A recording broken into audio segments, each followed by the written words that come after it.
Bonjour, eh bien, merci à Lara de nous accueillir pour cette présentation du numéro d'Art Press avec un dossier consacré à l'abstraction aujourd'hui.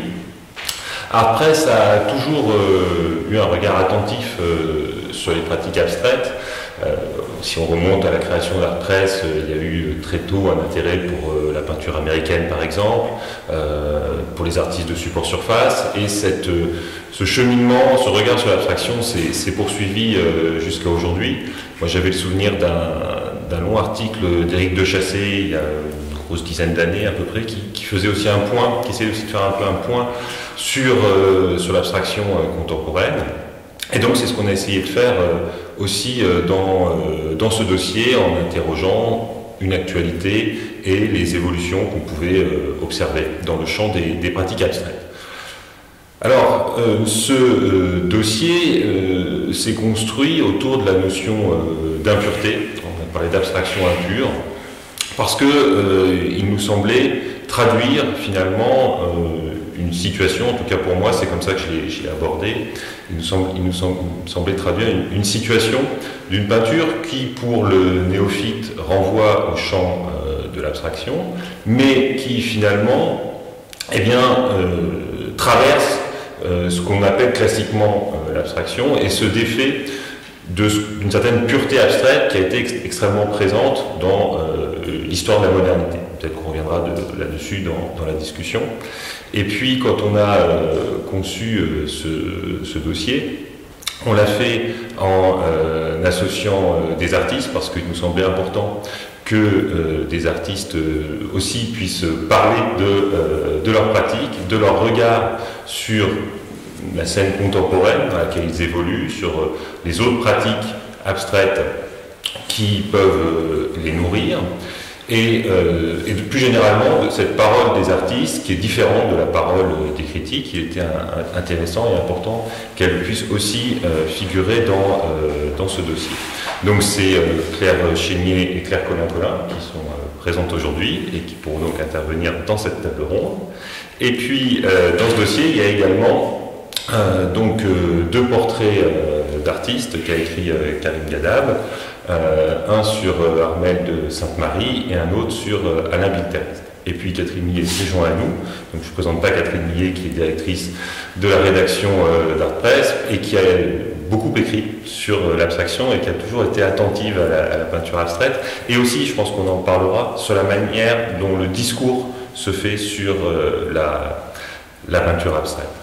Alors, peut-être pour lancer la discussion, je vais parler un tout petit peu de ce que j'ai raconté et puis peut-être qu'après vous pourrez réagir par rapport à ça. Mon article s'est appuyé sur deux expositions, puisqu'il y a aussi c'était aussi l'idée d'être en lien avec une actualité de l'abstraction. La première, c'est Millénial, qui a eu lieu à Bordeaux cette année, et la seconde, c'est Obsolescence déprogrammée, qui a été un peu déprogrammé dans le temps également et qui est retardé suite aux conditions actuelles, mais qui va avoir lieu prochainement. Au Sable d'Olonne. Au Sable d'Olonne, ouais. Et donc, dans cet article, j'ai cherché à réunir un certain nombre d'artistes qui, dans leurs travaux, intègrent dans une peinture qu'on pourrait classer comme abstraite un certain nombre de ce qui peut être considéré comme des refoulés de l'abstraction.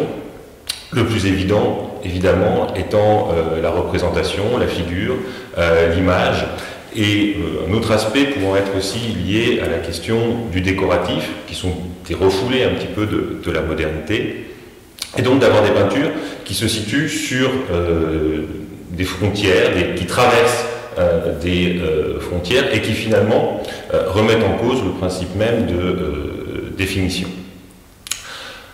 Alors, sur cette présentation, peut-être Karim, tu pourrais réagir par rapport toi aux deux artistes sur lesquels tu as écrit. Oui, donc comme tu le rappelais, j'ai écrit sur Alain Bilterès et Armelle de Sainte-Marie. Qui ont des pratiques très différentes l'une de l'autre et qui sont pour des raisons très différentes, effectivement aux frontières de l'abstraction, puisque, comme tu le rappelais, Romain, on a un certain nombre d'artistes aujourd'hui, mais sans doute pas seulement aujourd'hui, il faudrait peut-être revenir sur cette perspective historique, qui vont produire des peintures dites abstraites ou perçues au premier regard comme abstraites, mais qui se nourrissent d'images, et notamment le rôle de la photographie, je pense, serait à penser aujourd'hui dans les pratiques picturales, et notamment abstraites, comment des artistes peuvent recourir à la photographie, non pas évidemment dans une perspective de représentation ou d'exactitude photoréaliste, mais comme un support et une source parmi d'autres. Je pensais à cela notamment concernant Alain Milterheist, qui, donc, pour retracer succinctement sa pratique, est un peintre abstrait, au sens le plus évident et premier. Quand on regarde les tableaux d'Alain Milterheist, ça ne représente pas quelque chose du monde extérieur, visible, mimétique, etc. Mais en même temps, cela s'ancre directement dans le monde extérieur, puisqu'il fonde sa pratique et l'élaboration de ses motifs sur le regard qu'il porte sur l'espace urbain, et notamment à l'aide de la photographie, puisqu'il prend beaucoup de photographies, il utilise des photographies aussi trouvées dans des supports divers et variés, pour retravailler sur ordinateur, ensuite, avec Photoshop ou autre logiciel de retouche d'image, des compositions abstraites qu'il trouve essentiellement sur des panneaux publicitaires, des logos, des graphismes dans l'espace urbain, et qu'il va mettre à plat, recomposer, reconfigurer. Donc c'est pour ça que j'avais intitulé l'article « L'abstraction sur le motif », une espèce de paradoxe, où on a un peintre abstrait qui part effectivement d'une confrontation directe avec un motif extérieur dans la rue.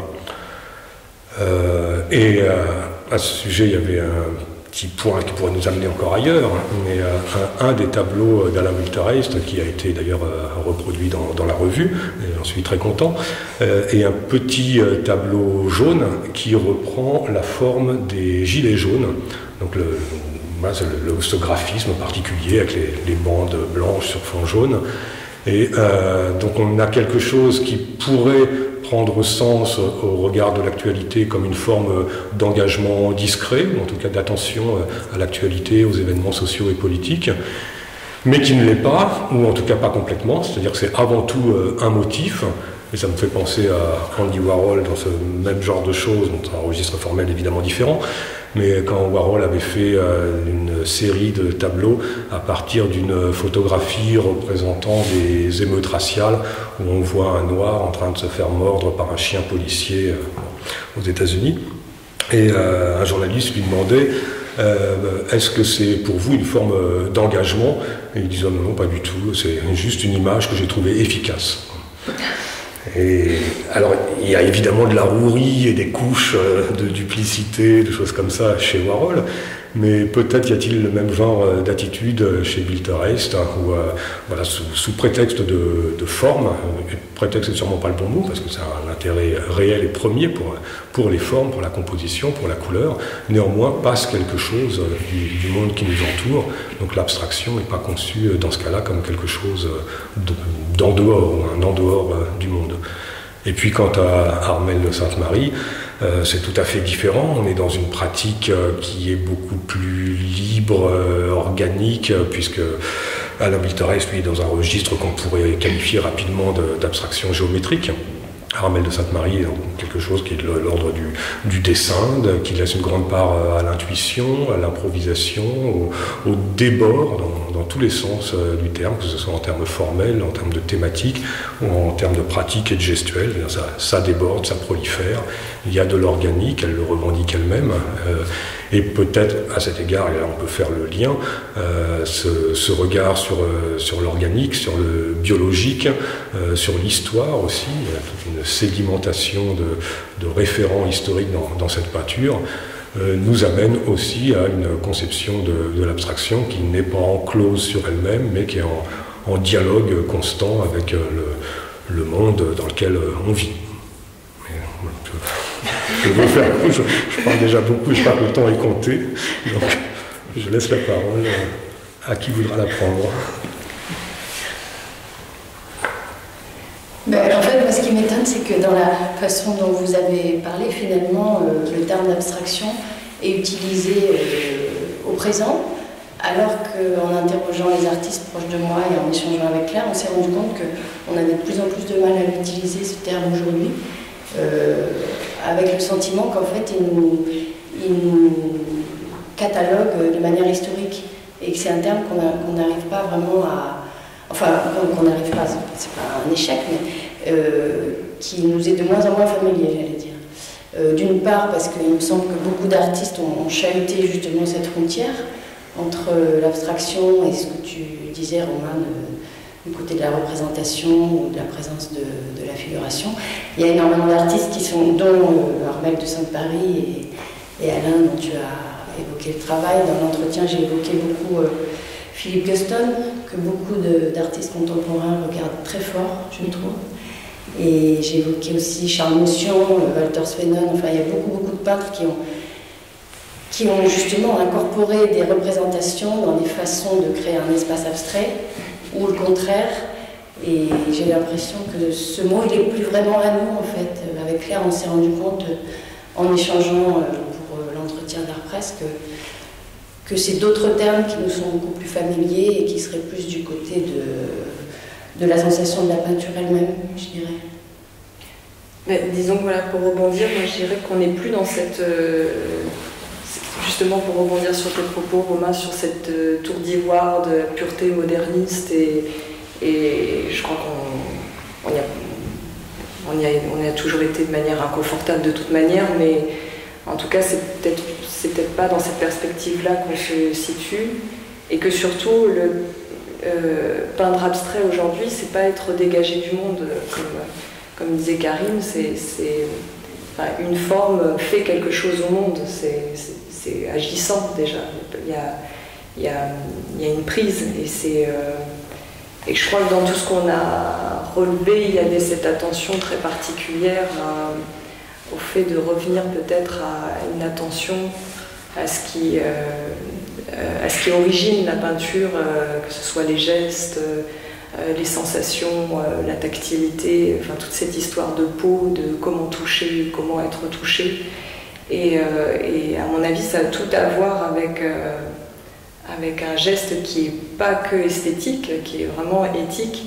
Et là, je rejoins aussi cette notion d'impureté que je trouve très intéressante justement à regarder de manière plus large, quoi. Ce rapport à peut-être mettre à mal ce rapport d'identité, que ce soit peinture abstraite ou autre, et regarder plus un rapport à la présence peut-être même gratuite, inutile, comme peut l'être l'amour, ou enfin, voilà, quelque chose qui nous engage vraiment dans le monde, mais qui est dégagé peut-être de tout ce qui serait anecdotique ou de l'ordre du sujet. Alors, quand on avait dialogué, il y avait cette histoire de perte du sujet. Alors, ça ne veut pas forcément dire la même chose pour tout le monde.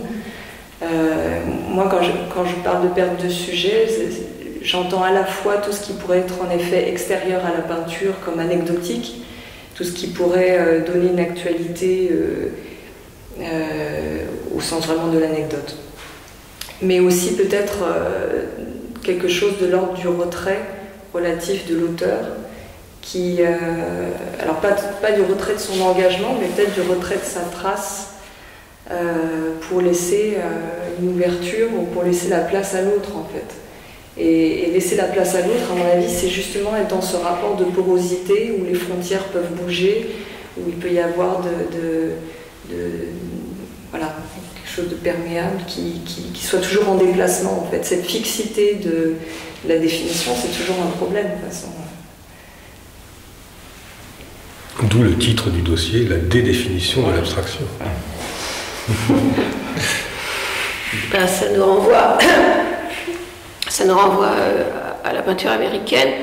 En fait, moi, j'ai l'impression que lorsqu'on parle d'abstraction et d'abstraction, non pas impure, mais pure, on se réfère à une période extrêmement courte de cette histoire de l'abstraction. Voilà, et peut-être même, je dirais, au-delà même de sa vulgate, ce qu'on en a fait, je ne sais pas, dans les journaux, peut-être, moi je ne sais pas trop comment s'est fait l'enseignement, mais peut-être même dans l'enseignement, etc. Bon, parce qu'en fait, dans son histoire, ce qu'on appelle la peinture abstraite, elle a toujours été plus ou moins pure quand même, bon, hein, si on remonte aux origines. Et puis même en pensant à cette période, alors peut-être plus radicale, il se trouve que pour un texte que j'étais en train de terminer ce matin, je me suis dit, mais après tout, Frank Stella, beaucoup de ses séries ont comme titre des titres qui sont des références à des choses extrêmement concrètes. Par exemple, il y a une série que j'adore qui sont les villages polonais. Les villages polonais, c'est les villages polonais, quoi. Bon. Donc je pense que même pendant cette période comme ça d'abstraction radicale, sauf peut-être dans la tête de quelques critiques d'art un petit peu rigides, elle n'a jamais été complètement pure en fait. Alors maintenant, moi je vous écoute parce qu'en fait une chose que j'aimerais quand même, au-delà de ces définitions, moi je suis assez d'accord. Après tout, de la même façon qu'il y a quelques années, je pense qu'on aurait mieux fait décider de ne plus parler d'art contemporain et simplement d'art, parce que finalement, cette expression art contemporain, elle s'était vidée de son sens, et puis qu'on admettait dans l'art contemporain des choses qu'on aurait rejetées 10 ans auparavant. Je pense qu'il faut parler de peinture et peut-être plus tellement faire la différence entre figure, pas figure, abstraction, pas abstraction. Moi je pense il y a une pratique qui nécessite un certain nombre d'outils et qui s'inscrit dans une certaine histoire et voilà, et qui est de la figure ou pas de figure. Pour moi, je crois qu'il n'y a plus tellement de différence, mais quand même, autant je comprends ce qu'a pu être la démarche à certaines époques de peintres qui voulaient justement s'arracher à la référence, s'arracher à la figure, à la représentation, pour affirmer un objet complètement hétérogène. Je me demande aujourd'hui qu'est-ce qui vous conduit à vous orienter, même si vous ne voulez plus parler d'abstraction, vers une pratique qui est quand même plutôt abstraite, plutôt que de choisir de représenter des corps, des objets, etc. Voilà. Moi, c'est ça aussi qui me... ok, il n'y a plus de frontières, mais il y a quand même une frontière floue, si je puis dire, et il y a quand même quelque chose qui fait que vous vous orientez vers une peinture très dépouillée, par exemple, ou d'autres, tandis que d'autres vont au contraire surcharger leur toile de figures, quoi. Donc, qu'est-ce qui oriente ce choix? En fait, c'est une question qui m'amène une question, parce que pourquoi aujourd'hui serait plus loin d'une peinture plus abstraite qu'hier? C'est-à-dire, bien sûr, il y a l'histoire de l'abstraction, mais pourquoi on devrait plus amener aujourd'hui à être du côté des corps Parce que c'est vrai que c'est quelque chose dont on a beaucoup parlé avec Claire, cette question du corps et du sentiment que la peinture, elle porte le corps, justement. Aussi la peinture abstraite, ou en tout cas, justement, une peinture qui peut-être ne figure pas le corps, mais l'imprègne et l'imprime, on porte l'empreinte. Bien sûr. Et après, je crois que je voudrais me contredire moi-même par rapport à tout à l'heure, parce que tout en disant que c'est un mot qui n'est plus le nôtre, il y a aussi toute une abstraction assez radicale qui me manque aujourd'hui. Aujourd'hui, justement.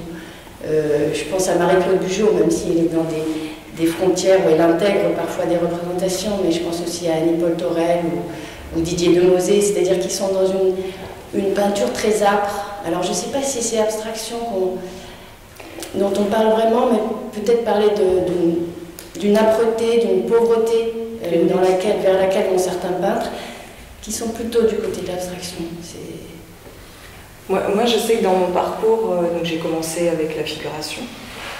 Et en quittant la figuration, j'ai pas eu l'impression de quitter le corps. Au contraire, j'essayais de m'en rapprocher.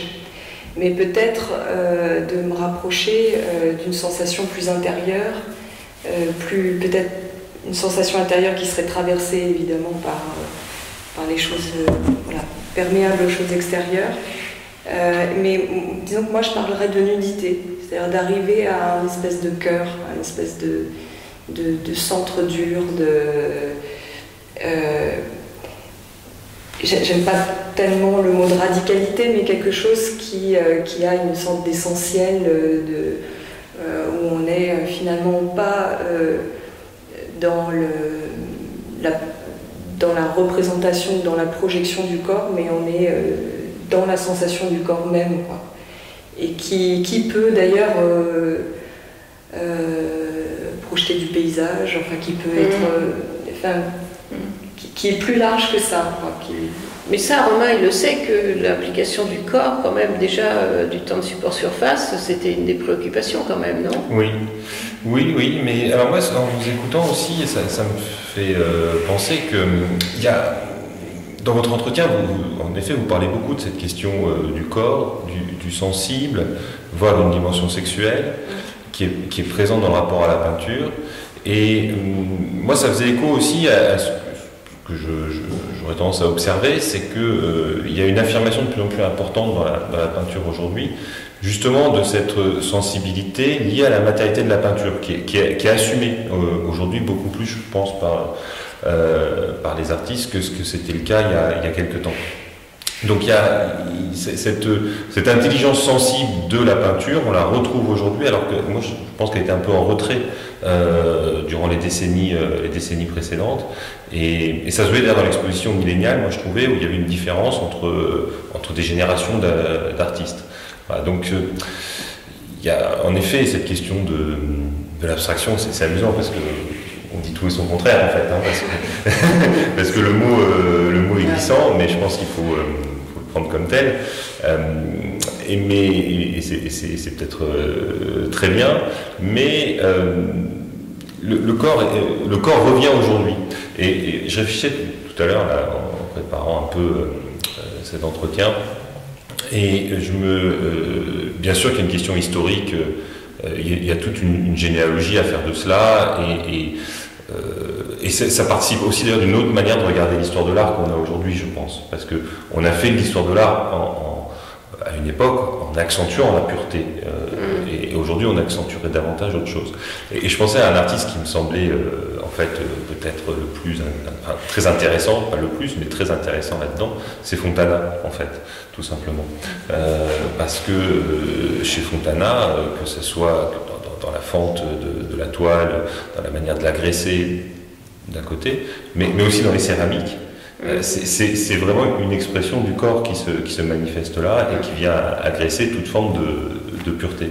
Donc bien sûr qu'on peut faire une histoire pour revoir l'histoire de l'abstraction à travers ça.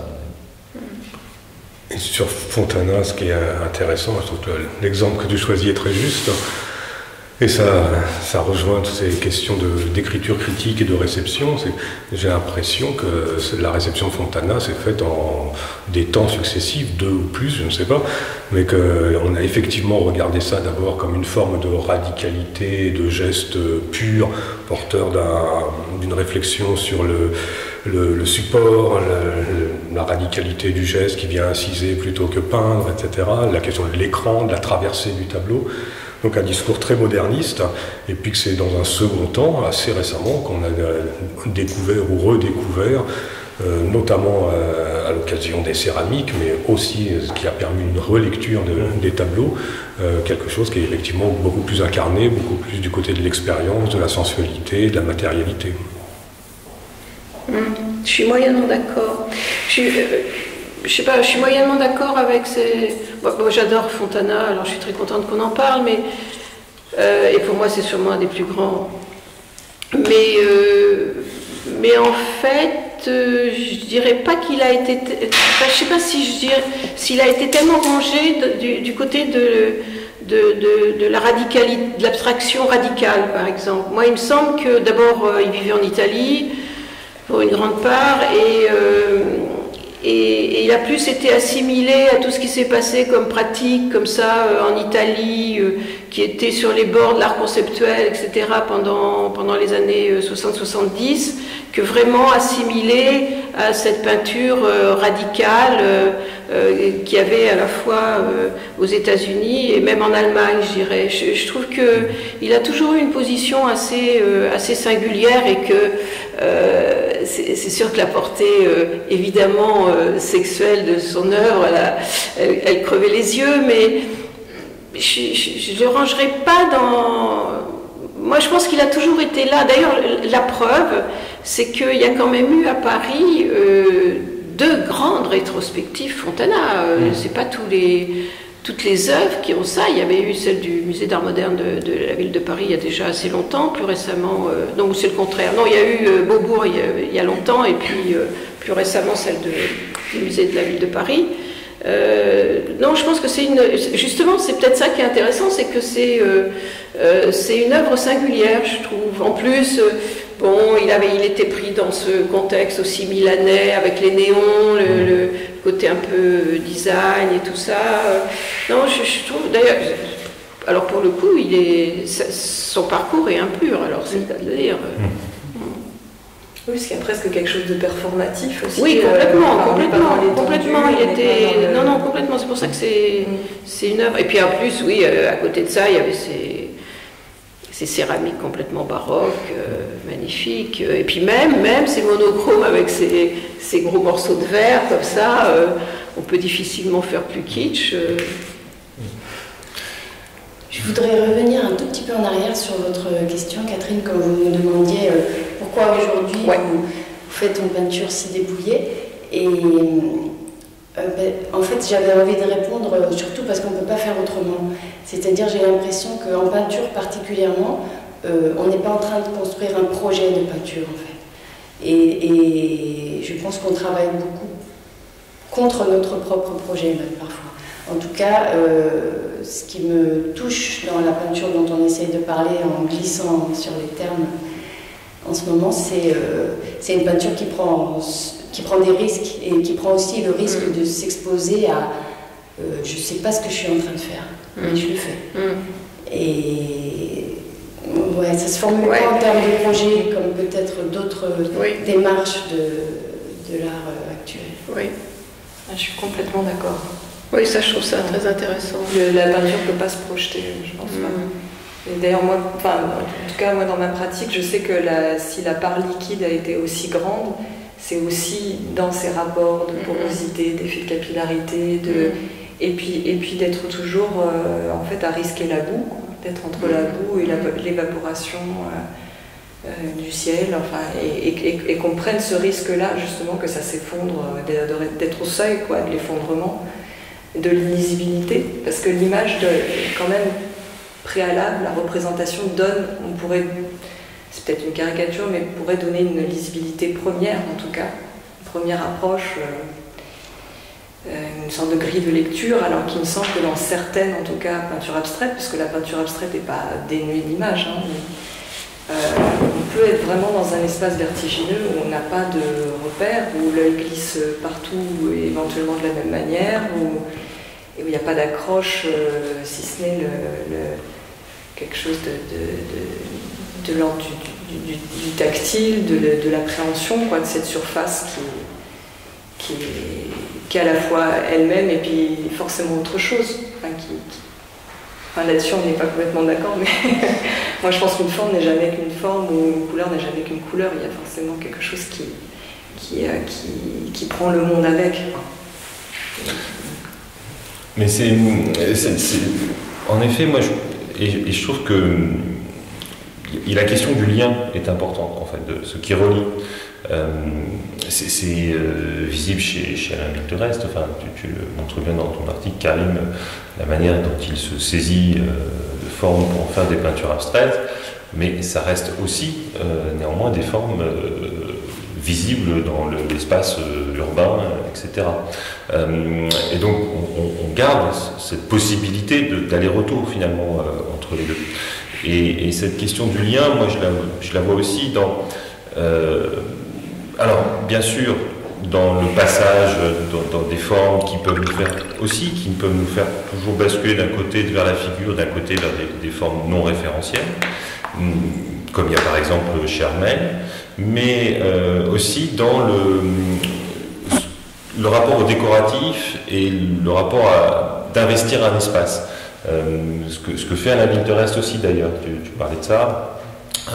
Et puis moi dans mon article j'avais parlé de Flora Moscovici par exemple, où dans ce qu'elle avait fait pour Millennial, il y avait un double lien. Il y avait un lien évidemment à l'espace où l'œuvre était réalisée, parce que c'était une œuvre in situ, et il y avait un lien avec un espace vécu, traversé, qui se manifestait dans la peinture.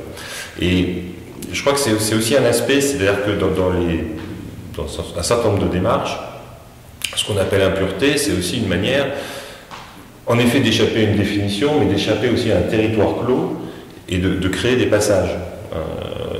Et c'est Amy Golding, qui était une critique d'art associée à Pattern and Decoration, au mouvement américain, et qui disait que, à partir du moment où on était dans un rapport au décoratif, c'était totalement différent d'être, pour elle, du tableau de Chevalet, puisque à partir de là, le décoratif, c'est déjà forcément posé cette question de la relation avec l'endroit où on est, relation avec les personnes qui vont être dans cet endroit, etc. Donc le décoratif implique déjà cette dimension-là. Et je trouvais que c'est une citation qui est intéressante et qui peut faire écho avec des pratiques qui sollicitent le décoratif, que ce soit dans l'inscription dans un espace ou que ce soit par la reprise de motifs décoratifs. Comme c'est le cas chez Simon Ressac ou chez Stéphane Calais par exemple. Voilà, c'est un autre aspect aussi. En tout cas, je pense que cette question du lien, elle est quelque chose qui est important.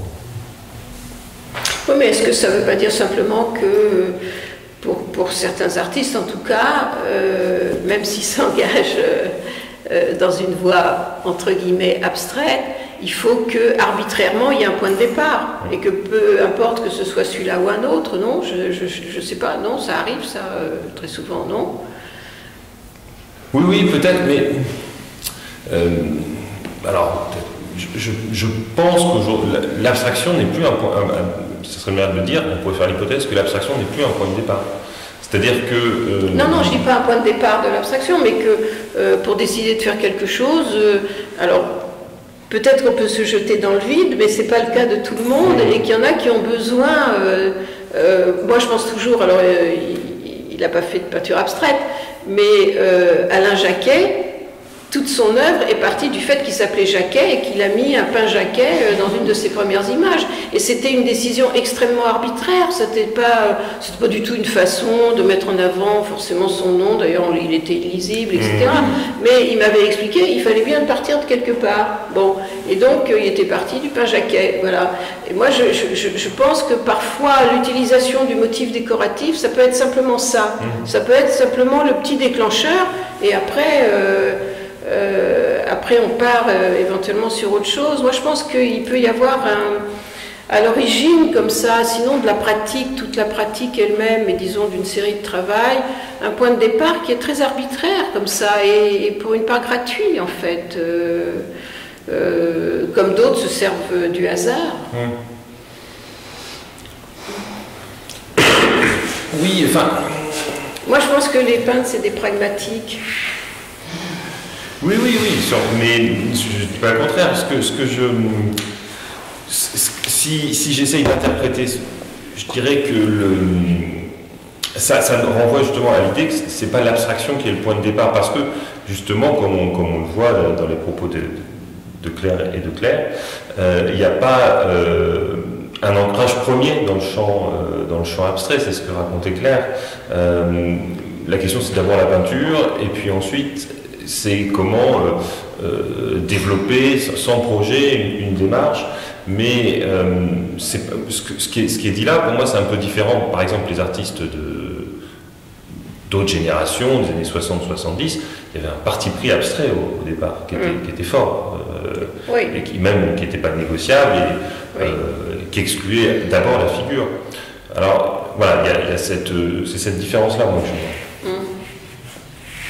peut-être, oui, d'aller vers quelque chose qui n'est pas la reconnaissance ou le connu, où on puisse être surpris en cours de travail aussi. Moi, je trouve pas ça si anodin que ça, en fait, de prendre le pain jaquet. Non, bien sûr. Bien sûr, mais il pouvait choisir n'importe quoi d'autre qui pouvait être... oui, il y a l'effet déclencheur. Oui. Je ne sais pas si on choisit tant que ça, en fait. Moi, j'ai quand même beaucoup plus l'impression qu'on travaille ou qu'on est travaillé toutes et tous par notre obsession et qu'on la met en œuvre, consciente ou inconsciente. Mais j'ai pas cette sensation de choisir un objet de travail et en me disant bon, je vais aller là.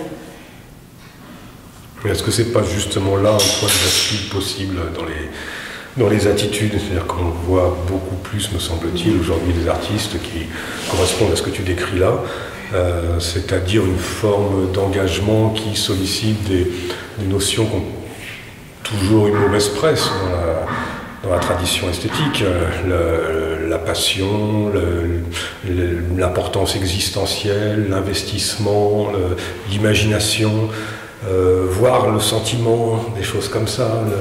Donc des choses qui sont extrêmement délicates à manier, dont on s'est méfié, souvent à juste titre, mais qui se trouvent réinvestis, me semble-t-il, par les moins jeunes générations, en tout cas les gens qui travaillent aujourd'hui, alors qu'il me semble effectivement que dans la grande tradition abstraite historique, on est plutôt dans quelque chose de...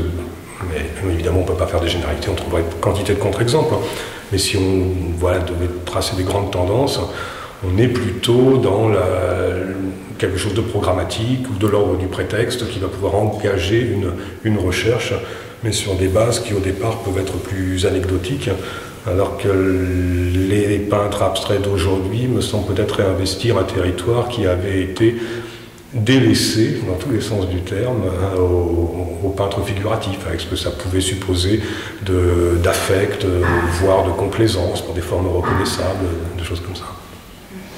C'est vrai que j'ai l'impression qu'on commence juste à se défaire du sentiment de défaut de discours d'une pratique de peinture. Et je pense qu'on est une génération qui commence effectivement à pouvoir réaffirmer des choses qu'on a complètement écrabouillées depuis les années 90. Parce que la peinture, parce qu'on avait peur et qu'on entendait tellement que la peinture était le lieu du pathos qu'on a quand même tous été un peu muselés et crispés par ça. Et il y a peut-être, j'espère, quelque chose qui arrive à se dire à nouveau aujourd'hui. Alors j'ai une autre question relative à ça, qui est un petit peu hors champ, mais pas tout à fait, puisque vous êtes deux artistes et deux artistes femmes. Est-ce que vous pensez que toutes ces questions liées au corps, aux affects, des choses comme ça, ont à voir avec le genre ou pas du tout?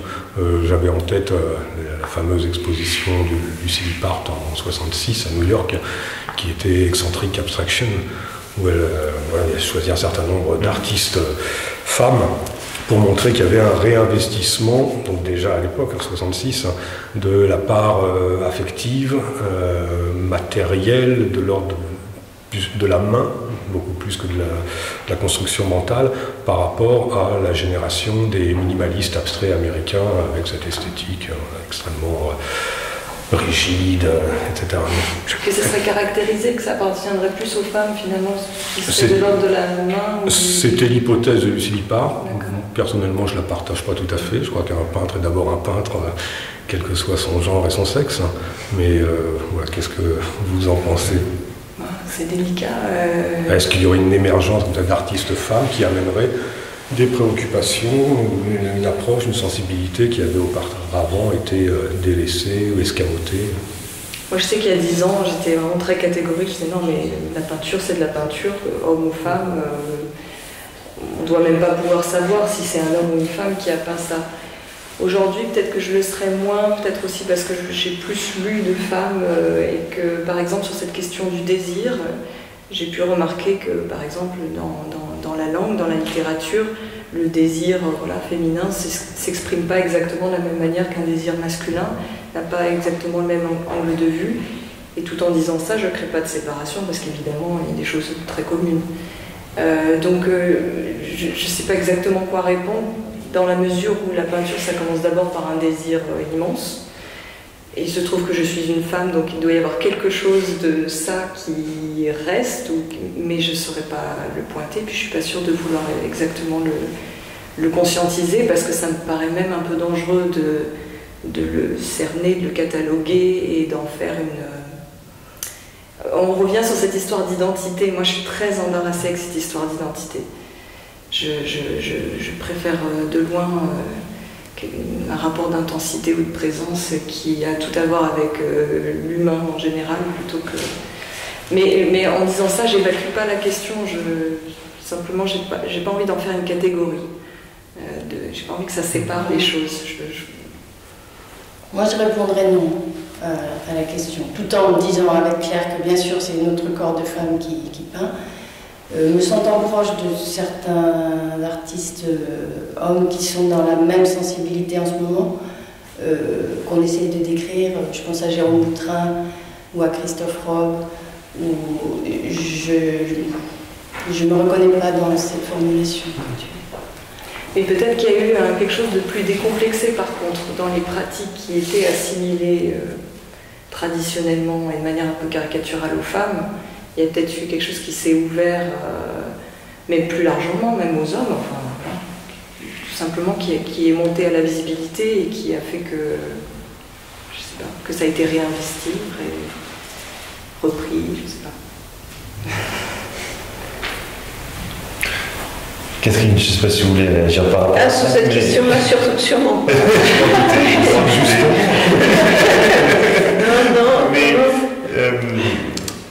Non, moi je voulais vous... Parce qu'on a souvent discuté après sur la question du discours sur la peinture abstraite et comment le discours aussi évolue ou se renouvelle. Là, il y a eu l'exposition Martin Barré, vous avez écrit sur Martin Barré, et là on a justement cette question à la fois historique, comment on relie un artiste, on relie une œuvre aujourd'hui. Moi je voulais vous interroger un peu là-dessus, sur cette question de... par exemple par rapport à Martin Barré. Par exemple par rapport à Martin Barré, oui. Oui, moi je dirais, j'ai peut-être une petite responsabilité, mais seulement une petite responsabilité, je crois. Il m'est apparu là, à l'occasion de cette exposition qui lui est consacrée au Centre Pompidou et qui, j'espère, rouvrira,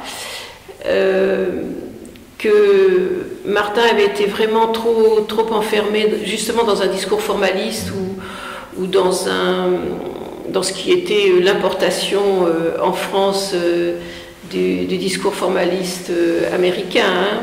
Il y a toute une série de Martin, celle qui est faite des couches de gris superposées que depuis quelque temps j'ai surnommé la période macula, parce que en fait ça correspond au moment où en effet une génération plus jeune que la sienne s'est intéressée à son travail, a commencé à la commenter et l'a pris comme ça dans ce qui était les discours publiés à l'époque par la revue Macula, la théorisation de cette époque. Et je pense que Martin devait être très content que des gens très savants s'intéressent à son travail, alors qu'il avait été quand même, au moins pendant une petite période de sa vie, assez marginalisé. Et donc il a laissé faire, et j'ai trouvé que ça avait eu une certaine influence finalement sur sa pratique. Et personnellement, ça n'a pas produit ce qui dans son œuvre m'intéresse le plus. Et à la limite, je préfère les peintures antérieures aux bombes, par exemple, qui, je trouve, sont beaucoup plus libres et beaucoup plus risquées. Les bombes, n'en parlons pas, que cette période comme ça, où vraiment qui était extrêmement maîtrisé, réfléchi, pensé, etc. Bon. Et puis, Dieu merci, s'est libéré de ça, et la grille a continué plus ou moins à exister, mais alors c'est ça aussi qui me frappait déjà à l'époque, c'est qu'il en a fait quelque chose de complètement ludique. C'est-à-dire qu'il s'en est dégagé en transformant par exemple les points d'intersection des grilles en des petites pastilles rigolotes, quoi. En fait, moi je trouve comme des pastilles, des jouets d'enfants, quoi, en fait. Bon. Et avec comme ça tout un jeu de couleurs extrêmement gai, extrêmement bon, et ces accrochages sont devenus aussi beaucoup plus ludiques et tout ça. Bon. Donc en fait, finalement, pour moi c'est l'exemple justement d'un peintre qui a su, je ne dis pas qu'il l'a fait consciemment, hein, je ne pense pas que c'était du tout raisonné, mais qui a su s'émanciper peut-être des discours qui l'ont à un moment donné entouré. Et, parce qu'après tout, il faut se replacer dans l'époque. Lorsqu'il a fait ses bombages, c'était énorme, quoi. C'était une rupture. Quand on voit, enfin, moi j'ai vu, quand on voyait ce qui s'exposait à l'époque, y compris dans la galerie où il était présenté, c'était assez contraint, assez étouffant. Bon, il y avait peut-être Feito, qui était un peintre quand même, qui avait une certaine liberté comme ça dans sa pratique, mais les autres, c'était vraiment, pour moi, ce qu'il y avait de plus verrouillé dans ce qu'on appelait l'école de Paris, comme ça. Bon. Et tout d'un coup, il y en a un qui se dit, je prends la toile blanche et puis je balance un jet de bombe. Ça, souvent, on l'a comparé à Mondrian, et pour moi, la comparaison, elle n'est pas tellement d'ordre stylistique que du risque pris, justement. Et c'est pour ça que je vous écoutais tout à l'heure avec assez d'intérêt, parce que, en fait, il y a un moment où, en fait, peut-être qu'être un peintre abstrait, même si à un moment donné on fait des flèches, est-ce que la flèche c'est un signe abstrait ou pas, on prend le risque de se jeter dans le vide. Voilà, c'est ça peut-être. Ouais, moi, je vous ai écouté tout à l'heure, voilà, on se donne la liberté de rentrer dans quelque chose, une matière qu'on ne connaît pas, et on ne sait pas, il me semble que vous avez dit ça, si ça ne va pas être de la boue. Voilà. Et alors, Martin Barré ne prenait pas le risque de tomber dans la boue, mais il prenait un autre risque, que ça soit par exemple complètement incompris. Et je dois dire que s'il n'y avait pas eu 3-4 personnes autour de lui, y compris Daniel Templon et moi-même, pour lui dire écoute, ça c'est vraiment très très bien, je ne sais pas ce qu'il serait devenu en fait. Bon. Donc je pense qu'il y a quand même, pour en revenir au sujet, qui est l'abstraction, est-ce qu'on peut parler encore d'abstraction ou pas, je ne dis pas qu'on prend moins de risques si on représente des paysages, des corps, des objets, etc. Bon. Mais quand même, il n'y a pas le même effet, sans doute, de plonger dans l'inconnu. Voilà, je ne sais pas. Si on n'est plus dans cette logique, justement, qui était la logique moderniste d'épuration de la pratique picturale, si ça, c'est plus le problème, qu'est-ce qui reste? Il reste qu'on continue quand même à plonger dans l'inconnu, et encore plus peut-être. Je sais pas. Hein. Oui, moi il me semble, enfin, c'est un peu c'est comme ça que en effet je verrai les choses, c'est-à-dire qu'il n'y a pas un parti pris a priori de réduction, de pureté, ou de choses comme ça qui permettent de se rapprocher, donc après les choses deviennent très, très mouvantes et donc inconnues. Mais moi je vais peut-être aussi ajouter qu'il y avait... ma question, elle faisait écho à un échange qu'on a eu après sur la question du discours critique et Et en parlant de dédéfinition de l'abstraction, c'était aussi l'idée peut-être d'arriver à libérer un peu d'approches qui est déjà existantes, ou d'amener, essayer en tout cas d'amener un petit peu quelque chose qui vienne perturber les catégories ou les discours. Parce que moi j'avais été sensible justement notamment lorsque j'avais écrit sur Marie Hellman pour Art Press il y a quelques années, comment cet artiste avait une parole extrêmement libre sur sa peinture, sur ses références, sur la manière dont elle utilise toutes sortes d'ailleurs des références, que ce soit Mondrian ou les Simpsons. Voilà, il y a quelque chose d'extrêmement libre et que je ne trouvais pas chez les peintres en France. Et cette liberté lui permettait par contre de pointer où se situait son travail, avec finalement beaucoup plus de précision. Donc voilà, moi il y avait aussi cette idée-là, c'était de travailler un petit peu des non-dits ou des refoulés pour favoriser peut-être une sorte de liberté du discours. Oui, non mais ça vous avez raison, parce qu'en fait on a commencé par parler d'une abstraction qui en quelque sorte était sur des rails, quoi, hein, celle du modernisme, mais à côté de ça il y avait le discours qui était sur des rails aussi en fait. Je veux dire, il y avait un vocabulaire qu'il fallait employer, il y avait un type de raisonnement aussi, enfin tout ça était très très cadré en fait, ça je suis complètement d'accord, et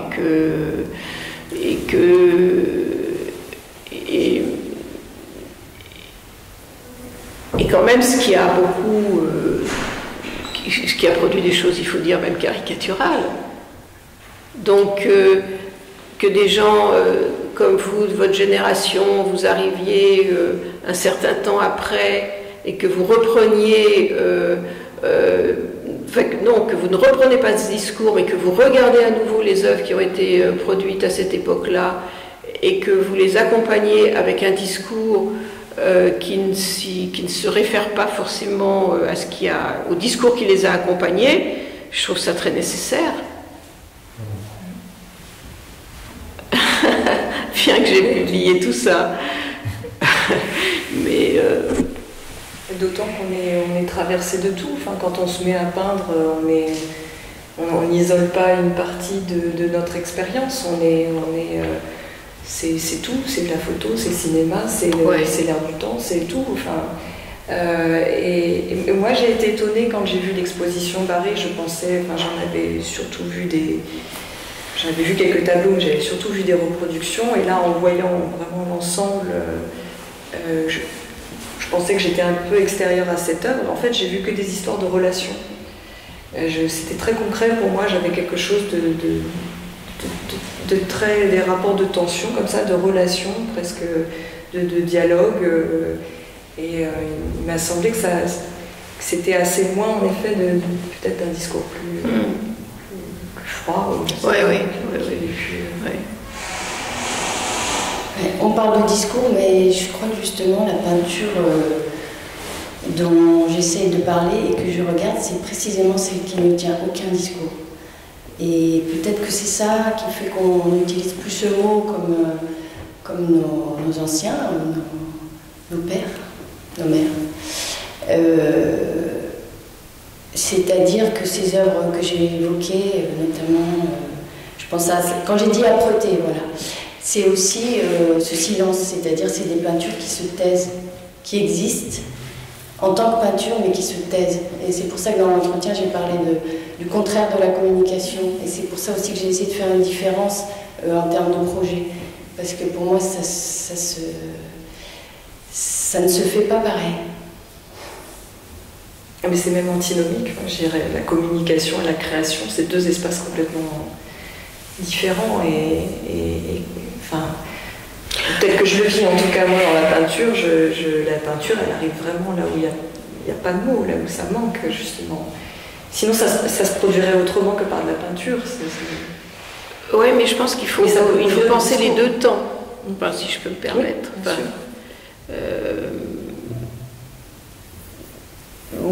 Bah, en fait, j'ai moi-même personnellement suffisamment écrit sur des œuvres qui étaient, même s'il y avait un discours à côté, mais qui étaient en elles-mêmes hermétiques, bon, pour me rendre compte que, bien sûr, je pense qu'une œuvre, une peinture, une sculpture peut être absolument muette, mais si elle nous est proposée, c'est pour produire du discours. Je pense que c'est absolument nécessaire. Enfin, je pense que c'est absolument nécessaire. On est d'accord, mais ce que je veux dire, c'est qu'elle ne tient pas ce discours. Ah non, bien sûr. Elle se donne dans sa présence. Bien sûr. Oui, oui, ah bah oui. Non, sinon on est dans la pédagogie ou je sais pas quoi. Oui, oui. Bien sûr. Bien. Peut-être ça fait une belle conclusion puisque ça préserve le rôle du critique en même temps, tout en affirmant. Oui, parce qu'on est quand même trois, mais on va et on a besoin de vous. C'est important de le dire aussi. Bon, bah merci. Merci.